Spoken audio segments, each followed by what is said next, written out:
Hello everyone, welcome back to Chimu's Chemistry, an online platform that will make your chemistry your chemistry.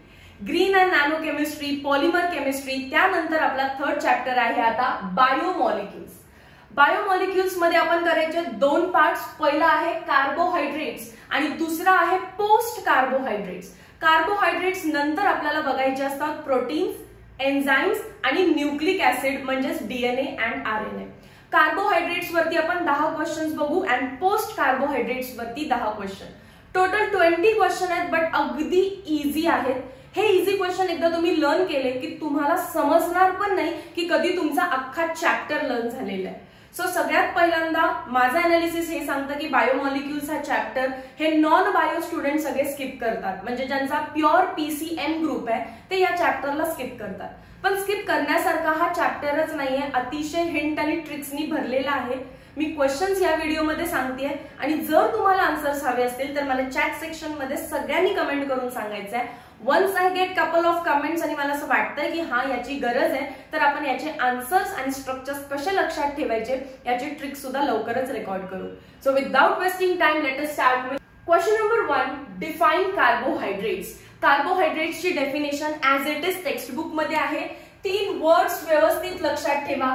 Carbohydrates are polyhydroxyaldehydes, polyhydroxyaldehydes or polyhydroxyketones or compounds that give rise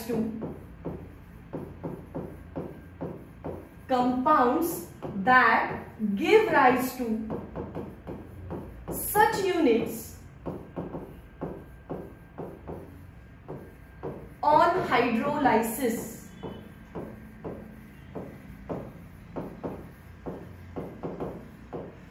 so आपण ग्लुकोजचं structure learn करणार आहे, फ्रुक्टोजचं structure learn करणार आहे. त्याच्यामध्ये तुम्हाला खूप सारे OH groups दिसतील. OH म्हणजेच हायड्रॉक्झी, सो पॉलीहायड्रॉक्झी म्हटलेलं आहे.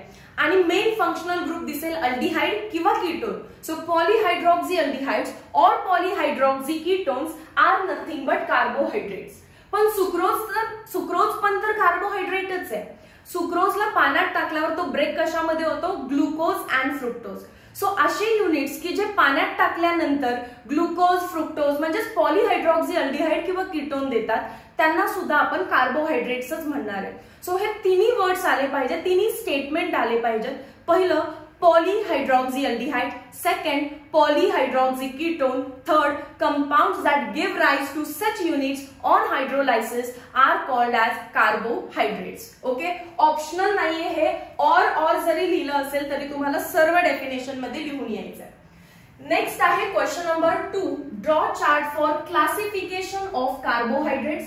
Classification of carbohydrates is done on the basis of hydrolysis. पाणी टाकल्यानंतर काय होतं तर पहिलं आहे मोनोसॅकराइड, दुसरं आहे ऑलिगोसॅकराइड आणि तिसरं आहे पॉलीसॅकराइड. मोनोसॅकराइड म्हणजे वन डिस्टिंक्ट युनिट म्हणून तो राहतो, नो हायड्रोलायसिस. पाणी टाकल्यानंतर काही फरक पडत नाही, जसं की ग्लुकोज, फ्रुक्टोज हे सगळे. ऑलिगोसॅकराइड म्हणजे 2 to 10 युनिट्स मध्ये ते ब्रेक होतात. मग तो असेल डायसॅकराइड, ट्रायसॅकराइड, टेट्रासॅकराइड एक्सेट्रा. पण मल्टिपल युनिट्स मध्ये जेव्हा ब्रेक होतात, मोर दॅन 10 म्हणा, तर तो होईल पॉलीसॅकराइड. एक्झाम्पल त्याचे इम्पॉर्टंट आहे glycogen, starch, cellulose. For MCQ glycogen, starch, cellulose. ऑलिगोसॅकराइडचं एक्झाम्पल आपण नेक्स्ट क्वेश्चन मध्ये करणारच आहे. क्वेश्चन नंबर 3 आहे complete the following chart. Sucrose, maltose, lactose, raffinose, stachyose हेच एक्झाम्पल्स आहेत आपले ऑलिगोसॅकराइडचे. कारण जो सुक्रोज आहे तो ब्रेक होतो ग्लुकोज, हायड्रोलायसिस प्रोडक्ट म्हणजे पाणी टाकल्यानंतर काय भेटतं आपल्याला? भेटतो ग्लुकोज आणि फ्रुक्टोज. सेकंड आहे माल्टोज. माल्टोज वरून लक्षात ठेवायचं मॅमची आजी मालती. मालती गोड आहे, गोड म्हणजेच ग्लुकोज. माल्टोज मध्ये 2 युनिट्स आहेत आणि दोन्ही युनिट सेम आहेत, गोड म्हणजेच काय सेम युनिट आहे, glucose plus glucose. Glucose plus glucose. आणि लॅक्टोज जेव्हा येतो तेव्हा तो बनतो glucose plus galactose. Glucose plus galactose. So मॅमची आजी मालती गोड गोड म्हणजे सेम युनिट रिपीट करायचंय ग्लुकोज ग्लुकोज. आणि लॅक्टोज मध्ये डिफरंट असणार आहे ग्लुकोज गॅलेक्टोज. रॅफिनोज हा ट्रायसॅकराइड आहे त्यामुळे तो ब्रेक होतो ग्लुकोज प्लस फ्रुक्टोज प्लस गॅलेक्टोज. आणि स्टॅचिओज हा टेट्रासॅकराइड आहे सो तो 4 युनिट्स मध्ये ब्रेक होतो glucose plus fructose plus galactose plus galactose. 2 वेळा गॅलेक्टोज मध्ये ब्रेक होतो. 2 मोल्स ऑफ गॅलेक्टोज आणि आपण 2 वेळा लिहायचे ते गॅलेक्टोज गॅलेक्टोज. आता जे या साइडला तुम्ही लर्न केले हे सगळे ग्लुकोज फ्रुक्टोज गॅलेक्टोज हे एक्झाम्पल आहेत सगळे मोनोसॅकराइडचे. चार्ट मध्ये आपल्याला मोनोसॅकराइड पण लर्न करायचे. मोनोसॅकराइडचे एक्झाम्पल काय झाले मग ग्लुकोज फ्रुक्टोज गॅलेक्टोज. अजून ऍड करू शकता तुम्ही रायबोज इरिथ्रोज. ऑलिगोसॅकराइडचे एक्झाम्पल झाले sucrose maltose lactose raffinose stachyose. And पॉलिसॅकराइडचे एक्झाम्पल झालं ग्लायकोजन स्टार्च आणि सेल्युलोज. अशा प्रकारे आपला क्वेश्चन नंबर 2 पण झाला अँड क्वेश्चन नंबर 3 पण झाला. Moving towards next question, draw structures of following: D-glucose, D-fructose, D-ribose, D-glyceraldehyde. त्याच्यानंतर ग्लुकॉनिक ऍसिड अँड सॅकरिक ऍसिड. स्ट्रक्चर हे मी तुमच्यावरती सोडते which will be a homework. तुम्हाला आधी स्वतःला ट्राय करायचंय आणि नसेल झालं तुमच्याकडून तर मला कमेंट सेक्शन मध्ये सांगायचंय की मॅम एक व्हिडिओ स्ट्रक्चर्स वरती होऊन जाऊ दे. ठीक आहे. Next question, question number 5. Write methods of preparation of glucose. 2 simple method आहेत. ग्लुकोज आपण लॅब मध्ये बनवू शकतो फ्रॉम सुक्रोज, कारण आताच बघा आपण इथे सुक्रोज पासून बनवला पण आहे. सुक्रोज मध्ये जेव्हा आपण पाणी टाकलं, पण फक्त पाणी नाही, ऍसिड हायड्रोलायसिस असतं ते. फक्त पाणी टाकून झालं असतं तर आपण घरीच बनवलं असतं. H+ ऍसिडच्या प्रेझेन्स मध्ये टाकायचा आहे. तो ब्रेक होतो ग्लुकोज आणि फ्रुक्टोज मध्ये. मग याच्यामध्ये तुम्ही ऍड करताय इथेनॉल, कारण इथेनॉल फ्रुक्टोजला सोल्युबल होऊन जातं. फ्रुक्टोज हा विरघळून जातो त्याच्यामध्ये आणि ग्लुकोज सेपरेट आउट होतो आणि अशा प्रकारे आपल्याला ग्लुकोज मिळतो. So how will you obtain glucose from sucrose? Sucrose on acid hydrolysis gives mixture of glucose and fructose. We have to separate this. So for separation, we add ethanol while cooling. As fructose is soluble in ethanol, glucose crystallizes out. Fructose soluble होतो, glucose is insoluble in ethanol, hence it settle down and can be separated. इतकी simple method आहे. Theory साठी मात्र थोडीशी text book read करा. Next आहे industry मधलं preparation. Industrial preparation from starch. Industrial preparation कोणापासून असणार आहे? स्टार्च पासून. परत सिंपल रिएक्शन आहे बघा. फॉर्म्युला लक्षात पाहिजे. C6H10O5 ब्रॅकेटचा N हा आहे स्टार्च. परत मी करणार आहे ऍसिड हायड्रोलायसिस, वॉटर आणि H+. पाणी टाकल्यामुळे आपल्याला भेटतं त्याच्यामध्ये C6H12O6 नथिंग बट ग्लुकोज. पण भेटतात N molecules, 10,000 to 20,000 glucose molecules. It is a huge amount. So त्याला आपण इंडस्ट्रियल प्रिपरेशन म्हटलं. याच्यामध्ये टेम्परेचरची कंडिशन लक्षात ठेवायची आहे 393 केल्विन आणि प्रेशरची कंडिशन लक्षात ठेवायची आहे 223 ATM. आणि लॅबोरेटरी मेथड साठी ही पाठीमागच्या पेज वरती जी रिएक्शन लिहिली, sucrose on acid hydrolysis give glucose plus fructose, पण सेपरेशनची गरज लागते. सो ऍड करायचंय तिथे इथेनॉल. स्टार्च मध्ये काही सेपरेशनची गरजच लागत नाही, फक्त आणि फक्त ग्लुकोज मिळतो आणि तो पण N नंबर मध्ये. Question number 6. Write a note on structure analysis of glucose. Very important question. यावर्षी मी एक्सपेक्ट करते की बायोमॉलिक्युल्स मध्ये हा क्वेश्चन बनेल. Right a note on structure analysis of glucose. 6 points आहेत त्याच्यामध्ये, 6 पॉइंट्स. आणि हे 6 पॉइंट्स तुम्हाला लक्षात राहणार जर तुम्हाला ऑर्गॅनिक केमिस्ट्रीच्या रिॲक्शन्स माहिती असतील तर, आणि नसतील माहिती तर तुम्हाला त्याला 1 by 1 स्टडी करावा लागेल. सो पहिल्यांदा याचा आन्सर फाइंड आउट करा टेक्स्टबुक मध्ये कुठे आहे आणि हळूहळू त्याला स्वतःच्या वर्ड्स मध्ये फ्रेम करायला लागा. ठीक आहे. सो हा पण एक क्वेश्चन आपण एक्सप्लेन करून देऊ शकतो तुम्हाला एक सेपरेट व्हिडिओ मध्ये, पण त्याआधी तुम्ही ट्राय करा. नेक्स्ट आहे क्वेश्चन नंबर 7. त्याआधी क्वेश्चन नंबर 6 साठी मी तुम्हाला एक हिंट देऊ शकते. तुम्हाला पहिला पॉइंट कशावरती लिहायचा आहे, तर क्वेश्चन नंबर 6 ची हिंट बघा. सगळ्यात पहिला पॉइंट तुम्ही लिहा, मॉलिक्युलर फॉर्म्युला कसं समजतो आपल्याला. मॉलिक्युलर फॉर्म्युला समजण्यासाठी आपल्याला त्याचं elemental analysis and colligative properties याचा स्टडी करायला लागतो. कोणते 2 वर्ड्स म्हटलं, elemental analysis and colligative properties. Second, glucose हा स्ट्रेट चेन आहे, हे कसं समजतं तुम्हाला, तर त्याची रिॲक्शन करायला लागते आपल्याला HI सोबत. आन्सर्स पण लिहिते, आता वर्ड्स फक्त तुम्हाला फ्रेम करायला लागतील. इथे काय सांगितलं, एलिमेंटल अनालिसिस, एलिमेंटल अनालिसिस, आणि सेकंड आहे वरती लिहूया CP. CP म्हणजे कॉलिगेटिव्ह प्रॉपर्टी. सेकंड आहे स्ट्रेट चेन कसं समजतं आपल्याला, स्ट्रेट चेन समजतं using HI. So straight chain मध्ये सगळ्यात टॉपला कोणता ग्रुप असतो, तो कार्बोनिल. सो थर्ड आपल्याला विचारतात की त्यामध्ये कार्बोनिल ग्रुप प्रेझेंट आहे, हे कसं ओळखलं. तोच कार्बोनिल ग्रुप अल्डिहाइड आहे, हे कसं ओळखलं. त्याच्यामध्ये किती OH ग्रुप्स आहेत, हाऊ मेनी OH ग्रुप्स, आणि त्यातले 6 प्रायमरी OH ग्रुप्स किती आहेत. सो हे 6 क्वेश्चन आहेत.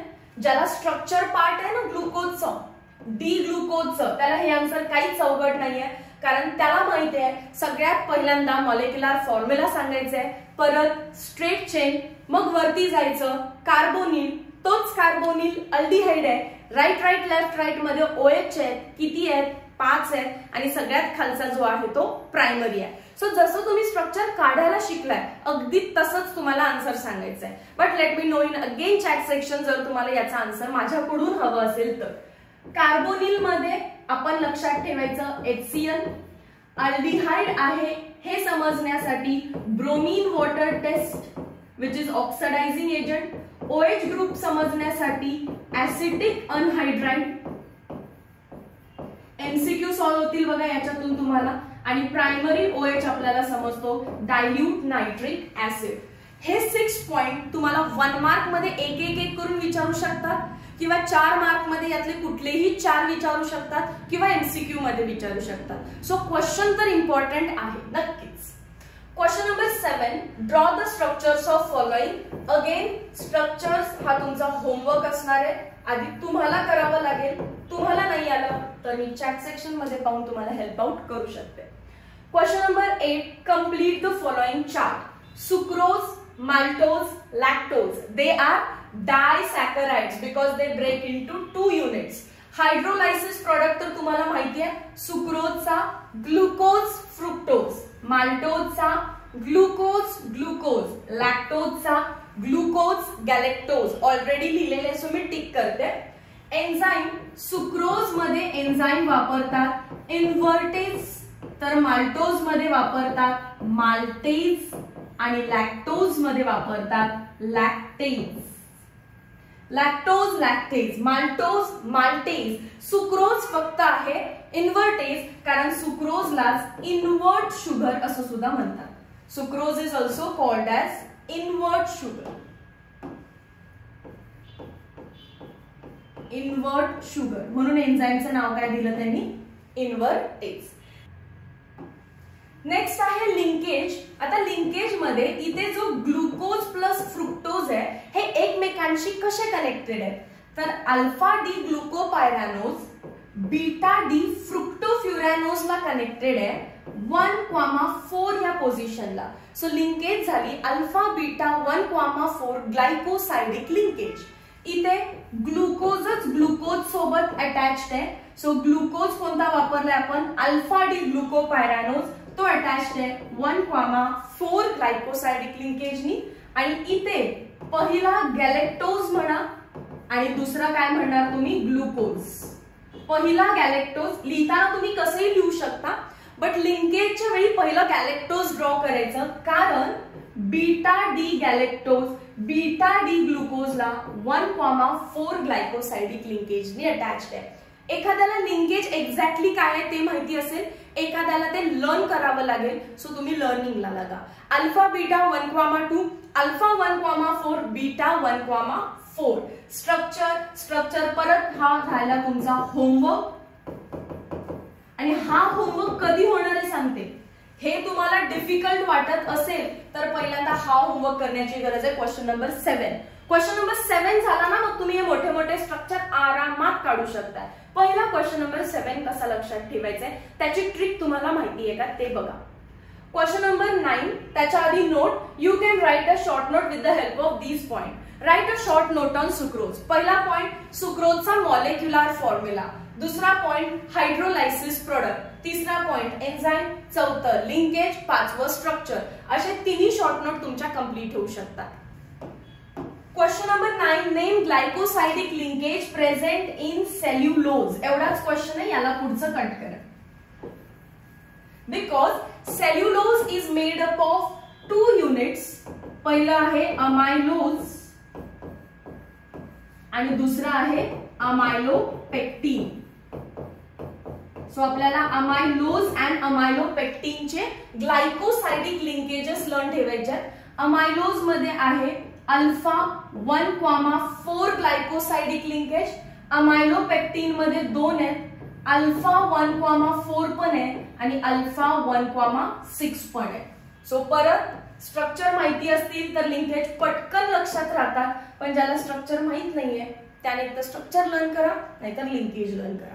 अमायलोज अल्फा 1,4, अमायलोपेक्टिन पण अल्फा 1,4, पण 1,6 पण असतो ड्यू टू ब्रांचिंग. डन. चलो, काही मुलांना हा question as it is learn करावा लागेल. दिस इज एंड ऑफ कार्बोहायड्रेट्स. आता पोस्ट कार्बोहायड्रेट्स मध्ये म्हणजे प्रोटीन्स, न्यूक्लिक ऍसिड्स आणि एन्झाइम्स वरती क्वेश्चन असेल. Question number 1 define essential amino acids. Amino acids that are not synthesized in human body and we have to take its intake via diet are called as essential amino acids, not synthesized by human body. Okay, and there are 10 essential amino acids. त्यातले तुम्हाला कोणतेही 4 घ्यायला सांगितले, right. मग आपली जी पहिली hint असते amino acid learn करण्याची, गवळी GAVLI, त्यातला पहिले 2 फक्त तुम्हाला काय करायचे, स्किप करायचे. G काढायचा, A काढायचा, उरलं काय मग VLI, व्हॅलिन, ल्युसीन, आयसोल्युसीन. अजून एक एखादा लिहून टाका, मेथोनाइन.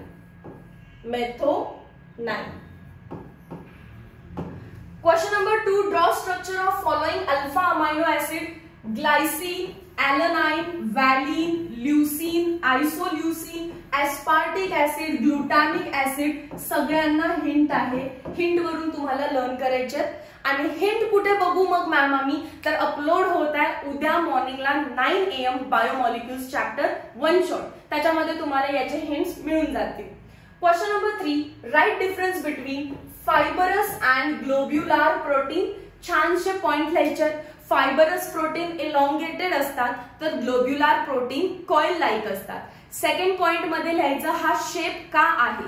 थर्ड पॉइंट मध्ये लिहायचं वॉटर सोल्युबल आहे की इनसोल्युबल आहे. आणि फोर्थ पॉइंट मध्ये लिहायचे तुम्हाला त्याचे एक्झाम्पल्स. सो परत सांगते, फर्स्ट पॉइंट मध्ये लिहायचंय तुम्हाला शेप, सेकंड पॉइंट मध्ये लिहायचंय तुम्हाला शेप साठी रिझन, थर्ड पॉइंट मध्ये लिहायचंय तुम्हाला वॉटर सोल्युबल की इनसोल्युबल, जे काही आहे ते क्वेश्चन आहे हा. आणि फोर्थ मध्ये लिहायचे तुम्हाला एक्झाम्पल. असा हा 2 मार्क साठी डिफरन्स बिटवीन कंप्लीट होऊन जाईल. Question number 4, define peptide bond. The bond that connects 2 alpha amino acids is called as peptide bond.